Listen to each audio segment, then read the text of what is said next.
오늘날에도 사실 저는 이 다른 복음들이 여전히 외형만 바꾼 채로 우리 가운데 존재하고 있다고 생각을 하거든요. 저는 오늘날 그것이 우리 안에서 세례라는 이름, 그리고 11조라는 이름, 그리고 주일 성수라는 이름으로 그 이름만 바꾼 채로 우리 안에 여전히 흘러내려오고 있다고 생각을 해요.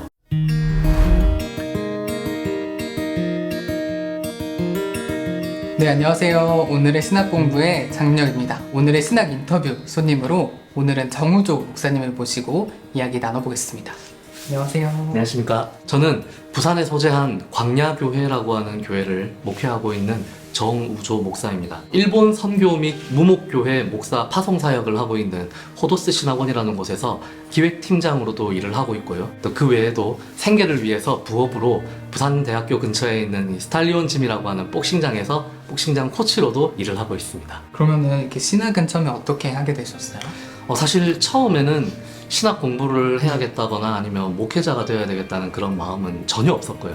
그냥 교회 잘 다니는 평범한 청년이었는데, 제가 대학생 때 가장 사랑했던 친구 한 명이 먼저 이제 세상을 떠나는 일을 경험을 하게 되면서 그때부터 좀 삶과 죽음에 대한 그런 질문들을 안고 하나님을 그때부터 좀 본격적으로 찾았던 것 같아요. 근데 그렇게 하다가 한 몇 개월쯤의 시간을 그렇게 방황하면서 보내다가 우연히 몽골 땅에서 하나님이 이렇게 초자연적으로 역사하시는 일들을 경험하면서 하나님의 살아계심을 그때 이제 크게 깨닫고, 또 그 사건을 통해서 제가 또 하나님 앞에서 죄인이라는 그런 어떤 본질적인 실존적인 그런 깨달음을 얻으면서 복음을 그때 좀 정식으로 받아들였던 것 같아요. 그런데 그 일을 경험하면서 처음 들었던 생각이, 하나님의 사랑이라고 하는 이 큰 사건을 내가 남은 평생 동안 좀 잘 전하면서 가르치면서 사는 사람이 되면 좋겠다라는 생각을 하게 됐고, 그래서 목회자로 살아야 되겠다라는 결심을 하게 됐습니다. 그래서 이번에 좀 이런 설교와 관련된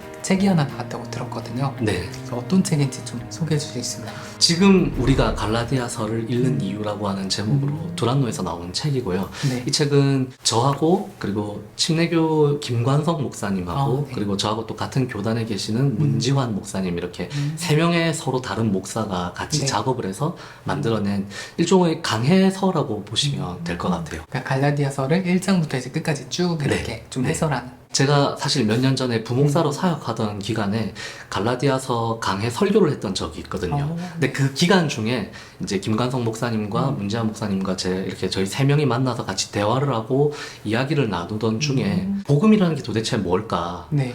사람들마다 각자 서로가 이해하는 복음의 결이 다르고 색깔이 다른데, 이걸 우리가 좀 더 일치하는 어떤 복음의 개념을 찾아보면 좋겠다라는 이야기를 나누다가 네. 제가 그때 마침 내가 요즘 갈라디아서를 설교하고 있는데 너무 좋다 내용이, 그렇게 이야기를 하면서 그러면 정우조 목사 네 설교 원고를 베이스로 해서 우리가 같이 한번 이 갈라디아서가 말씀하는 복음에 대해서 고민을 해보고 같이 세 명이서 의기투합해서 한번 좀 책을 만들어 보는 거 어떻냐, 그렇게 김관성 목사님이 먼저 제안을 해주셨어요. 그래서 그 다음부터 이제 세 명이 같이 모여서 대화하고 또 같이 원고를 살펴보고 하면서 이제 이 작업을 수행을 했던 거죠.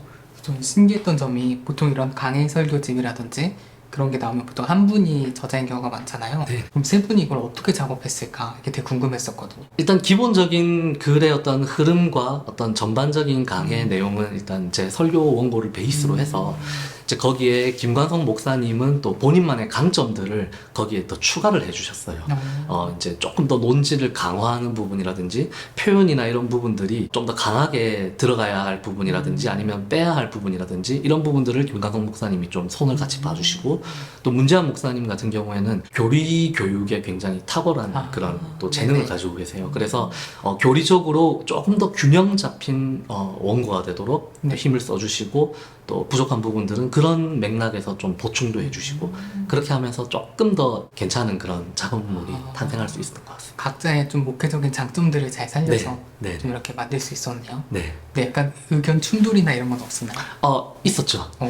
갈라디아서가 말씀하는 핵심 내용 중에 하나가 이제 우리가 소위 말하는 칭의론이잖아요. 이신칭이라고 하는 개념을 일반적으로 보수적인 우리 한국에서 보수적인 교단에 속한 목회자분들은 구원론이라고 하는 맥락에서 사실 큰 비중을 가지고 다루시는데 네. 이제 저는 제가 그냥 개인적으로 갈라디아서를 묵상하고 연구하다 보니까 바울 사도가 이야기한 복음이라고 하는 것이 물론 구원론적인 측면도 강하게 있지만 갈라디아서의 맥락에서는 교회론적인 측면이 굉장히 강하게 부각된다라는 그런 생각을 했고 그 부분 때문에 셋이서 같이 논쟁을 좀 자주 벌였던 것 같아요. 두 분보다 나이가 어린 저에게 또 네. 양보를 해주시고 네, 그리고 또 같이 그렇게 논쟁을 하면서 서로의 논지가 더 강화되고 또 더 풍성해지는 그런 부수적인 효과들도 있었던 것 같아요. 약간 거칠게 말하면 옛관점과 새관점 네, 네. 차이라고도 볼 수 있고. 그래서 세 관점에 대해서 네. 조금 보수적인 교단들은 좀 경계하고 좀 염려하는 지점들이 있거든요. 네, 네. 그런데 저는 이건 옛관점, 세관점이라고 하는 호칭의 문제를 떠나서 그냥 우리가 객관적으로 갈라디아서가 무엇을 말씀하는지를 우리가 좀 정직하게 돌아보면 네. 교회론이라고 하는 맥락에서의 구원의 어떤 그 하나님의 칭의의 측면을 우리가 절대 간과할 수 없다. 이제 그걸 제가 좀 강하게 강조를 하면서 또 두 분이 또 그걸 수용해 주시면서 같이 그런 맥락에서 조금 더 내용들이 풍성하게 추가가 되었던 것 같습니다. 바울 사도가 갈라디아서에서 이야기하는 굉장히 중요한 개념 중에 하나가 바로 다른 복음이라고 하는 거거든요. 네. 그런데 이 다른 복음이라고 하는 것이 그냥 단순히 철학적이고 이론적인 차원에서 우리가 흔히 일반적으로 알고 있는 어떤 구원에 있어서의 복음 개념과 동떨어진 개념이라기보다 바울 사도가 가장 경계했던 것은 예수 그리스도의 십자가와 부활이라고 하는 복음을 부정하지는 않지만 거기에 더해서 우리가 무언가를 더 해야 한다라는 그런 이야기들이었거든요. 네. 그리고 그걸 저희가 보기에는 소위 말하는 예루살렘에서 올라온 유대주의자들이 강조했던 율법의 일련의 행위들, 할례라든지 네. 아니면 음식법, 그리고 엄격하게 안식일을 준수하는 것, 이것들이라고 저희는 봤거든요. 근데 결국은 이런 율법의 행위들, 바울이 다른 복음이라고 말했던 이것은 사람과 사람 사이를 서로 연합하게 만들기보다는 서로 자꾸만 갈라놓게 만드는 그런 기제들이라고 봤습니다. 그래서 그런데 거기에 반해서 바울이 강조하는 하나님의 참된 복음이라고 하는 것은 갈라디아서는 믿음으로 구원을 받는다라는 표현보다는 어떻게 보면 오직 믿음만으로 구원을 받는다라는 그런 핵심 진리를 가지고 있다고 저는 생각을 하거든요. 그래서 믿음 안에 우리가 그냥 있기만 하면 우리가 유대인이든 이방인이든 남자든 여자든 종이든 주인이든 그 어떤 경계와 구분 없이 모두가 하나님의 동일한 백성이고 모두가 그리스도 안에서 한 몸이다라는 것, 이것을 강조한 것이 갈라디아서의 맥락에서의 바울이 말하는 진짜 복음이다라고 저는 생각을 했고요. 그래서 그런 맥락에서 보면 결국 이 복음이라고 하는 것이 단순히 우리가 예수님을 믿고 뭐 죽어서 천국을 간다든지 아니면 살아서 이 땅에서 천국을 누린다는 그런 단순한 구원론적인 측면에서 뿐만이 아니라 우리가 복음 안에 속한 어떤 교회로 어떤 백성으로 함께 지어져 갈 수 있는지, 그리고 그 경계는 어디까지 확장될 수 있는지에 대한 네. 교회론적인 그런 맥락을 분명히 이야기하고 있다라고 저는 생각을 했습니다. 제가 예전에 어릴 때부터 많이 고민했던 지점 중에 하나가 왜 같은 신자라고 하는 이름을 가지고 있으면서 마치 교회 안에서는 그 신자들 사이에 등급을 나누는 것 같은 느낌이 있고, 왜 같은 교회 안에서 신자들 사이에 서로 정죄하고 서로 판단하는 일들이 일어날까 하는 그런 고민들이 있었거든요. 네.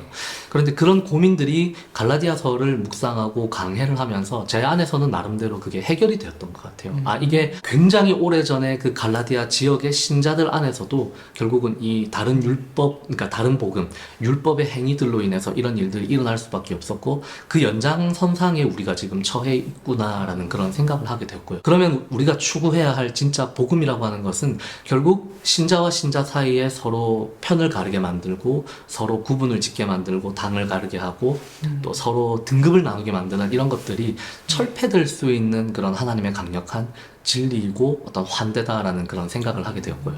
그런 맥락에서 저희가 지금 하고 있는 그런 사역들도 네. 이제 그런 부분에 있어서 훨씬 더 자유함을 가지게 되고, 누군가를 우리의 형제 혹은 자매로 받아들이는 데 있어서 좀 더 우리가 거리낌 없이, 좀 더 우리가 복음의 진리 안에서 자유함을 가지고 하나님의 그런 사랑의 마음을 가지고 이 사역들을 할 수 있도록 만들어주는 것 같아요. 좀 요즘 이제 한국 교회의 어떤 분위기나 이런 것들을 비춰봤을 때 갈라디아서가 말하는 다른 복음, 갈라디아서가 말하는 참된 복음, 좀 필요하다 싶은 지점이 있으셨나요? 오늘날에도 사실 저는 이 다른 복음들이 여전히 외형만 바꾼 채로 우리 가운데 존재하고 있다라고 생각을 하거든요. 그게 오래전에 갈라디아 신자들에게 찾아왔던 어떤 미혹의 모습들은 할례와 그리고 음식법과 엄격한 안식일 준수라고 하는 이런 이름들을 가지고 있었다면 조금 이런 표현을 쓰면 좀 헉하시는 분들도 계실 수 있고 또 싫어하시는 분들도 분명히 계실 텐데 저는 오늘날 그것이 우리 안에서 세례라는 이름 그리고 11조라는 이름 네. 그리고 주일 성수라는 이름으로 그 이름만 바꾼 채로 우리 안에 여전히 흘러내려오고 있다라고 생각을 해요. 물론 이제 이렇게 이야기를 하면 어떻게 감히 세례를 그렇게 다른 복음이라고 이야기할 수 있느냐. 11조나 주일 성수 같은 어떤 신앙의 훌륭한 자산들 혹은 전통들을 감히 다른 복음이라고 표현할 수 있느냐라고 그렇게 반박하실 분들 당연히 계실 것 같아요. 저도 세례는 신자의 가장 확실한 표지라고 생각을 하고 있고요. 물론 11조나 주일 성수 같은 그런 개념들도 우리가 신앙을 전승하고 계승해가는 데 있어서 굉장히 필수 불가결한 그런 가장 중요한 요소라고 생각은 합니다. 그런데 제가 말씀드리고 싶은 건 그것이 그 자리에 머물러 있을 뿐만 아니라 그것을 가지고 우리가 누군가를 판단하기 시작할 때 나는 세례를 받은 사람인데 너는 세례를 받지 않은 사람이야. 혹은 나는 11조를 성실하게 하고 있는데 왜 저 사람은 11조를 하지 않을까? 나는 주일 성수를 잘 해내고 있는데 왜 저 사람은 주일에 뭐 이런저런 일로 예배를 빠질까라고 누군가를 특별히 우리 형제 자매를 판단하고 정죄하는 기능을 가지게 되는 그 순간부터가 바로 다른 복음이라고 하는 그런 이름으로 탈바꿈되는 그런 순간이라고 저는 보고요. 이제 그런 맥락에서 제가 이 책에도 저희가 그런 표현을 썼는데 심지어 우리가 믿음이라고 부르는 것조차도 얼마든지 다른 복음이 될 수 있는 율법이 될 수 있는 소지가 있다라고 저희는 그렇게 이야기를 하고 있어요.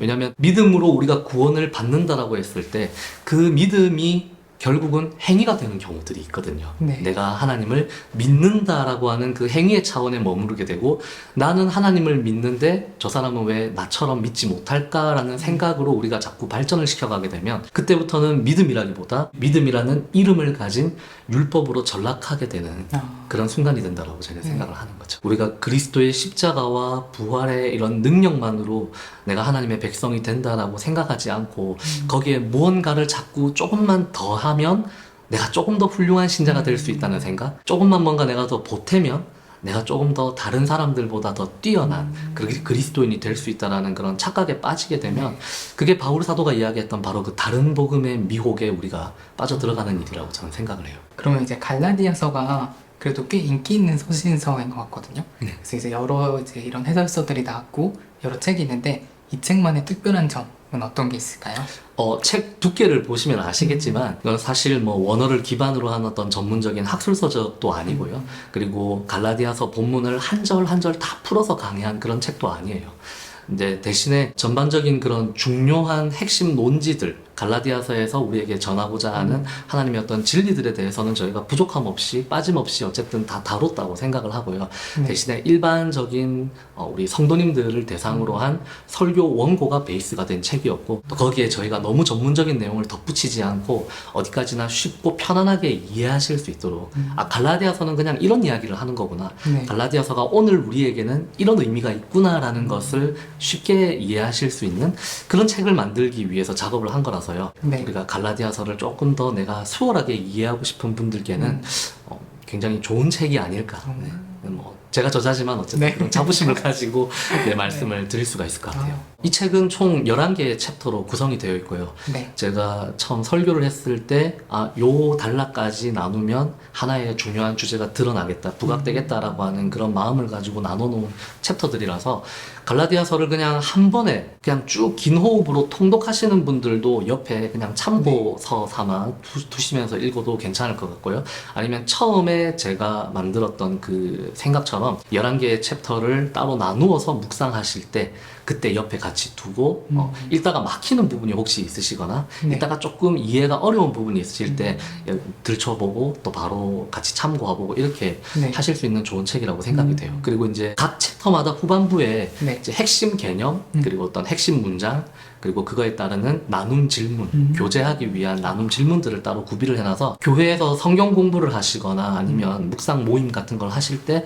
쓰실 수도 있을 것 같아요. 그런 거 있으면은 되게 이렇게 소그룹 네. 이끌기 되게 편하잖아요. 네. 사실은 본문을 작성하는 시간보다 네. 그런 나눔 질문을 만들 때 더 아. 힘들었던 것 같아요. 그쵸. 질문이 너무 뻔하면 안 되고 네네. 너무 어려워도 안 되고 네. 독자들에게 마지막 한마디 부탁드립니다.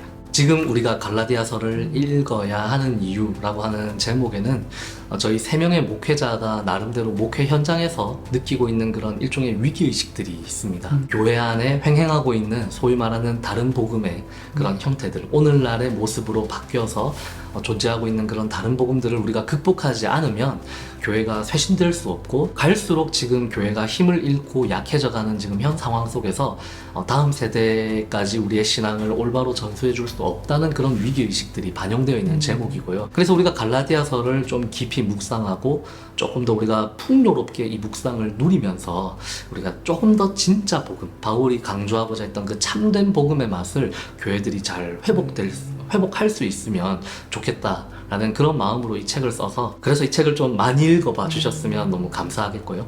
또 덧붙여서 여기서 한마디 더 드리고 싶은 말은 네. 부산 지역에서 네, 좀 상식적이고 소소한 어떤 행복을 찾는 그런 가난한 신자분들이 계신다면 저희 광야교회에 또 찾아와 주시면 참 감사할 것 같습니다. 네. 저는 이 제목이 책에 거의 모든 걸 다 표현하고 있지 않나 생각이 들었는데요.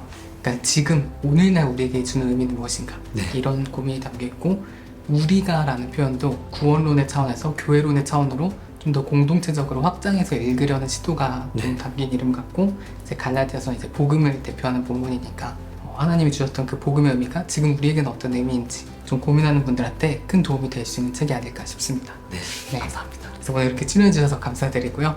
저희는 다음에 또 좋은 컨텐츠로 돌아오겠습니다. 감사합니다. 감사합니다.